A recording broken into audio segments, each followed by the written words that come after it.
할렐루야. 이 새벽에 하나님의 말씀을 사모함으로 나오신 우리 모든 성도님들을 축복하고 환영합니다. 오늘 우리에게 주시는 하나님의 말씀은 민수기 22장 36절부터 23장 12절까지인데요. 봉독은 23장 3절부터 12절까지만 하겠습니다. 본문의 말씀은 제가 봉독합니다. 발람이 발락에게 이르되 당신의 번제물 곁에 쏘소서. 나는 저리로 가리이다. 여호와께서 혹시 오셔서 나를 만나시리니 그가 내게 지시하시는 것은 다 당신에게 알리리이다 하고 언덕길로 가니 하나님이 발람에게 임하시는지라. 발람이 아뢰되 내가 7 제단을 쌓고 각 제단에 수송아지와 순양을 드리었나이다. 여호와께서 발람의 입에 말씀을 주시며 이르시되 발락에게 돌아가서 이렇게 말할지니라. 그가 발락에게로 돌아간즉 발락과 모압의 모든 고관이 번제물 곁에 함께 섰더라. 발람이 예언을 전하여 말하되 발락이 나를 아람에서 모압 왕이 동쪽 산에서 데려다가 이르기를 와서 나를 위하여 야곱을 저주하라. 와서 이스라엘을 꾸짖으라 하도다. 하나님이 저주하지 않으신 자를 내가 어찌 저주하며 여호와께서 꾸짖지 않으신 자를 내가 어찌 꾸짖으리라. 내가 바위 위에서 그들을 보며 작은 산에서 그들을 바라보니 이 백성은 홀로 살 것이라. 그를 여러 민족 중에 하나로 여기지 않으리로다. 야곱의 티끌을 누가 능히 세며 이스라엘 4분의 1을 누가 능히 세고 나는 의인의 죽음을 죽기 원하며 나의 종말이 그와 같기를 바라노라 하매 발락이 발람에게 이르되 그대가 어찌 내게 이같이 행하느냐. 나의 원수를 저주하라고 그대를 데려왔거늘 그대가 오히려 축복하였도다. 발람이 대답하여 이르되 여호와께서 내 입에 주신 말씀은 내가 어찌 말하지 아니할 수 있으리까. 아멘. 오늘 말씀은 인간의 처세를 뛰어넘는 하나님의 말씀이라는 제목으로 함께 나누기를 원합니다. 제가 종종 서점에 들르면 독자들로부터 오랫동안 사랑을 받아온 이 스테디셀러의 목록들을 살펴볼 때가 있습니다. 다양한 문학작품 또 고전과 더불어서 요즘 사람들이 가장 많이 찾는 책은 아무래도 이 처세에 관련된 도서일 것입니다. 요즘 이 종합 베스트셀러 1위로 자리 잡은 세이노의 가르침이라는 책이 있습니다. 언뜻 보면 일본 사람이 지은 책으로 보이지만 세이노는 영어로 say no, 아니라고 말하라는 이 문장을 붙여서 만든 한 천억 자산가의 닉네임입니다. 그 세이노의 가르침은 작가 세이노가 2000년대 초반부터 한 언론사에 연재한 자신의 칼럼을 모아서 출간된 묶음집이에요.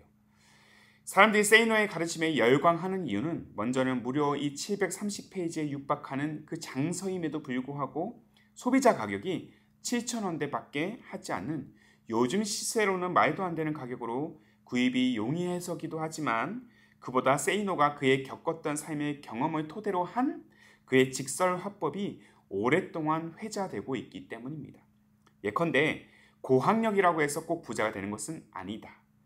자격증 환상에서 벗어나라.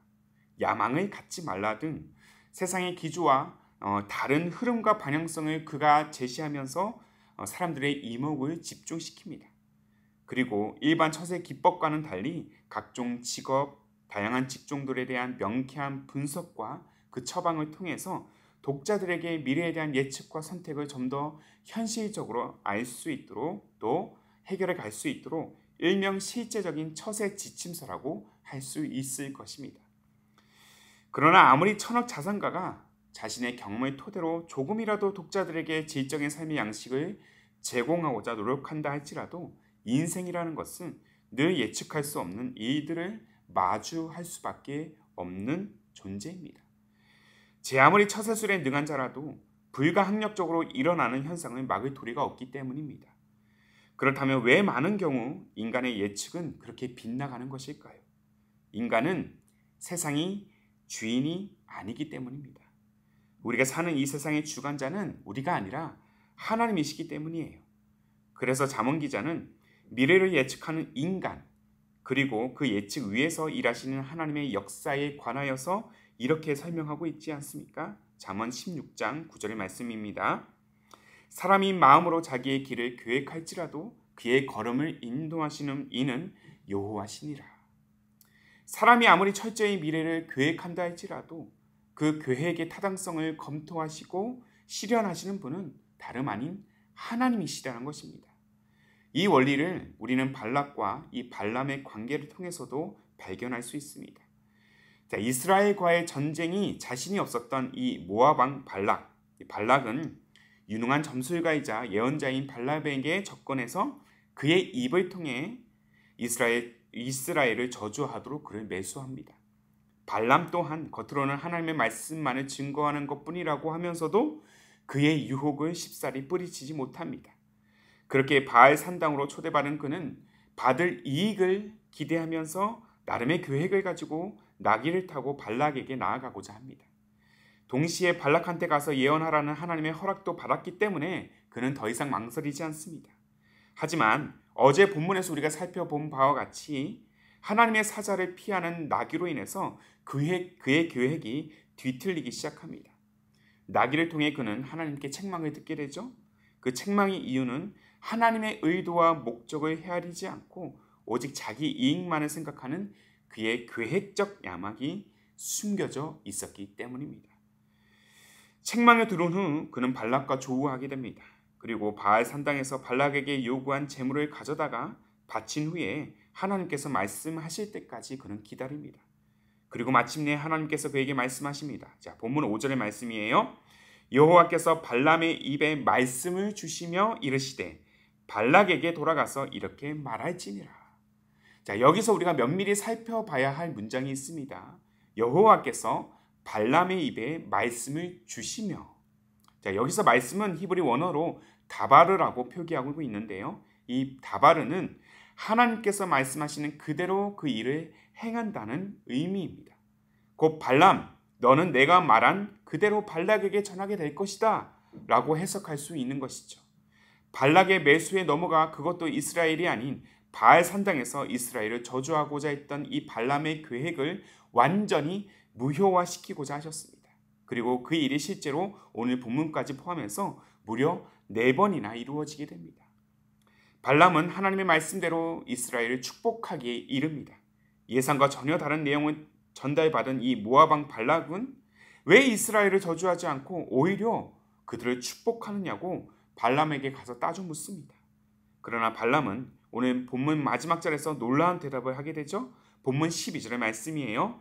발람이 대답하여 이르되 여호와께서 내 입에 주신 말씀을 내가 어찌 말하지 아니할 수 있으리까? 여호와께서 내 입에 주신 말씀을 내가 어찌 말하지 아니할 수 있으랴?